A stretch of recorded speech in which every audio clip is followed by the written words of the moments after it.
So this is the rest of section 4.1. 4.1 is going to be something that you're going to use with your calculator with a lot in this chapter, or this section, I guess.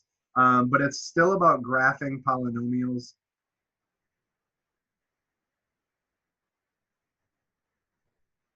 And what it really is asking you to do is to kind of talk about the function more than actually do anything with the function. So with this, you're going to be classifying it. You're going to be describing whether it is or is not a polynomial function first. You're going to be describing whether something is or is not a quadratic linear function, a cubic function, something like that. You are trying to figure out certain things based on what the information of the equation shows you. So first things first, you have to decide whether something is a polynomial function, because that's a question that's going to get asked to you kind of a lot. All right. So one of the things that's going to be asked is it a polynomial function? So the question is it a polynomial function? So the thing to think about is if the degree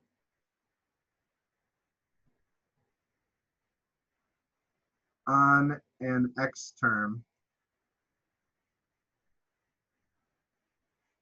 is a whole number, then the answer is yes. So, I mean, long story short, if a degree on an x term is a whole number, then the answer is yes. So you might have something like y equals 2x to the 6th minus 3x to the 4th plus the square root of 5 times x to the 3rd minus 0.5 x squared. If you have something that looks like this, notice how all of the degrees along the entire thing are all whole numbers.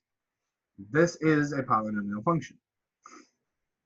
So since all of those are whole numbers, it is a polynomial function. We're good to go. Now the issue is if we have anything that is not a whole number, or if we have anything that is not just normal, then it's not going to be a polynomial function. So if I have something that looks like this, where it says like y equals 3x to the 4th minus 2x to the 3rd minus 3 to the x power. If you look at this, most of this is okay because it still has it to the 4th, to the 3rd, and then right here, that's where we have an issue. So since we have an issue on that, that's the thing that we're going to have to make sure that we pay attention to. So the answer to this one would actually be no. So that one would actually be no, okay? So this would not be a polynomial. It doesn't work. And there's actually something that I want to add up here. So if the degree on the x term is a whole positive number, so the number has to be positive as well. So like another example of a not a polynomial function would be like 3x to the negative 5th plus 3x squared minus 1. So this one is also not a polynomial function because there's a negative there, so this would also be a no. So if there's a negative, if there is a radical, if there is a, anything in general that is not just a positive whole number, the answer is no, it is not a polynomial function.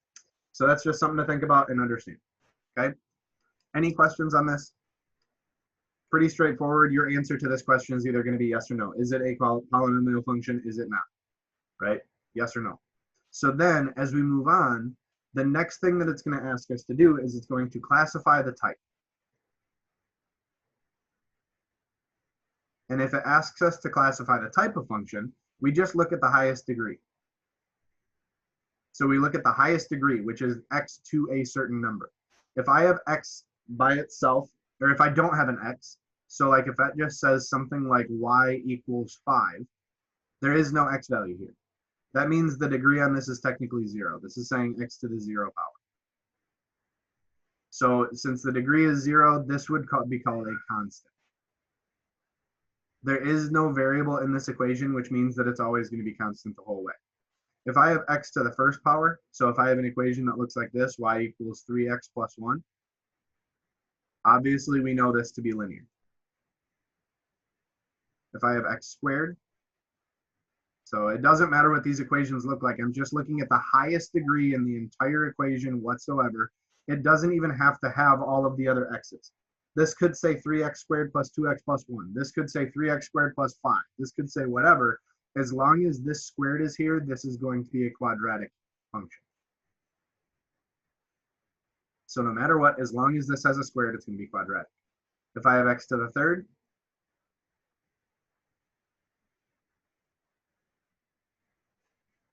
it doesn't matter what combination it is, just look at the highest degree. The highest degree will tell you that this is cubic.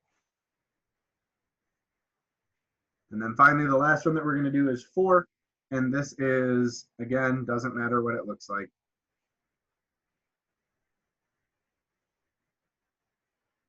So if I have 3x to the fourth minus 2x squared, this one is called quartic. So that is a quartic function, right? So that's going to be something that you have to do. You have to figure that out, and then it's going to ask you about the leading coefficient. So if you can figure out the leading coefficient, the highest degree, and all that stuff, you're good. So a question might ask you something like, is this a polynomial?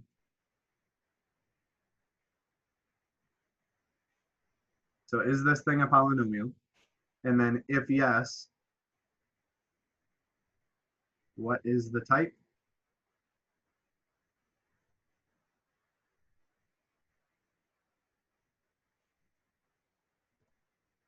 What is the leading coefficient?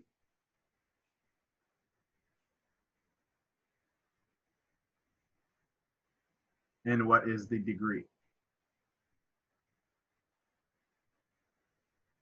So this thing asks you what is the type, leading coefficient, and degree. It's just asking you to classify a whole bunch of stuff. So if it gives you a function like this, g of x equals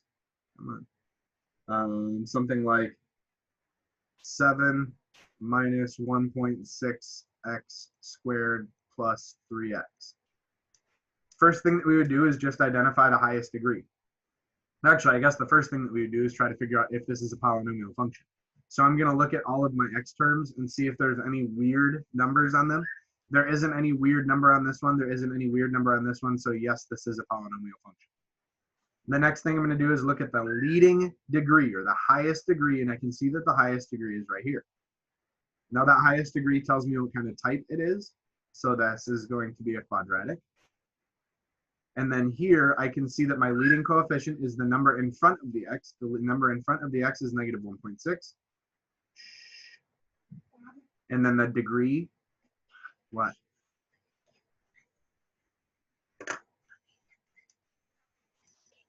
Skype? Okay. So that is what you would be doing with these types of questions. All right. So if these are the types of questions, so if these are the types of questions that you're going to be asked to do, hopefully it's not that challenging, because realistically, all it's going to entail is your ability to identify important parts of the equation. If you can identify the important parts of the equation, you're set and you're good to go. Okay. So the very last thing that we're going to talk about, because the next part in the book talks about the end behavior, and we talked about the end behavior yesterday, and that was a big part. The last thing that we're really going to talk about is the increasing and decreasing parts of the graph. All right. So when is a graph increasing? When is a graph decreasing? So on and so forth. And this is literally just you telling me whether the graph is going up or whether the graph is going down. So if I create a random graph, I don't really know what this one's going to look like. I'm just going to kind of talk about it so you can see what it looks like. So I'm going to put some points on here. I'm going to draw a curve on here so that you can see what it looks like. So if I have just a curve that looks like this, I don't know what the function what the equation is for this function. I am literally just creating something random so that way we can talk about it. So let's say that this point is -2. Let's say that this point is +2, because that's got to be close. So this point right here would be -2. This point right here would be +2. Now what I want you to think about is you're labeling these graphs as increasing or decreasing as you move left to right. Increasing means going up. So I will write that here. Increasing means the graph is going up. Decreasing means the graph is going down. So if you think about this as a roller coaster, as you move left to right, as you're going up, the graph will be increasing. As you go down, the graph will be decreasing. As you go up, the graph will be increasing. So that's what we're thinking. All right. So now we just have to figure out where the graph is increasing and where the graph is decreasing. Now I can, and we've kind of talked about this a little bit already. I can obviously see that right here, my graph is going up, which means that it is increasing. Right here, my graph is going down, which means it's decreasing. And right here, my graph is going up, which means that it's increasing. I just have to figure out the intervals as to where that thing is decreasing and increasing. I can see that it is increasing until it hits this point, and then it starts decreasing, and then it starts increasing right here once it hits this point. So there are a couple different ways to do this, and it really doesn't matter how you do this, just understand that, you know, what the important parts are. So I could say that this graph is increasing in a few different locations. I could say that it's increasing when x is going to -2, right? So from -2 and back, it is increasing. So I can say that it is increasing when x is less than -2, right? The left side, this direction of this graph is increasing all the way. It is increasing from -infinity all the way up to -2. It is decreasing. It is decreasing between -2 and +2. Once it hits +2, it starts increasing again. Once it hits -2, it starts increasing again. So this is saying that when x is between -2 and +2, it is decreasing. Now, I don't really care how you use the greater than or equal to, less than or equal to, whatever. I just always use less thans because I'm not positive what's happening at the 2 exactly, so I just use less than. And then again, it is increasing as it is increasing as we pass 2. So it is increasing again as x hits greater than 2. So based on your graph, you just have to figure out where it's increasing, where it's decreasing, everything like that. You look at the graph, you find out the important pieces of information. Once you find out the important pieces of information, which the important pieces of information are this thing and this thing. So you're finding the maximums and minimums, which we've already done. On your calculator, you should be able to find those maxes and mins. And then we just see whether it's going up or going down, and we figure out what those things look like. All right. So that is the nitty gritty of section 4.1. That is what you have for your assessment or your assignment, your homework check for big ideas. So if you have any questions on this, feel free to ask, feel free to talk, feel free to stick around, and we can go through anything else you need to go through. But using this, if it asks you to graph, use your calculator. Don't use a pen and paper. Use your calculator and then figure out where the maximums and minimums are based on where your calculator is located, okay? Or where your graph is located on your calculator, okay? So I'm gonna stop my recording.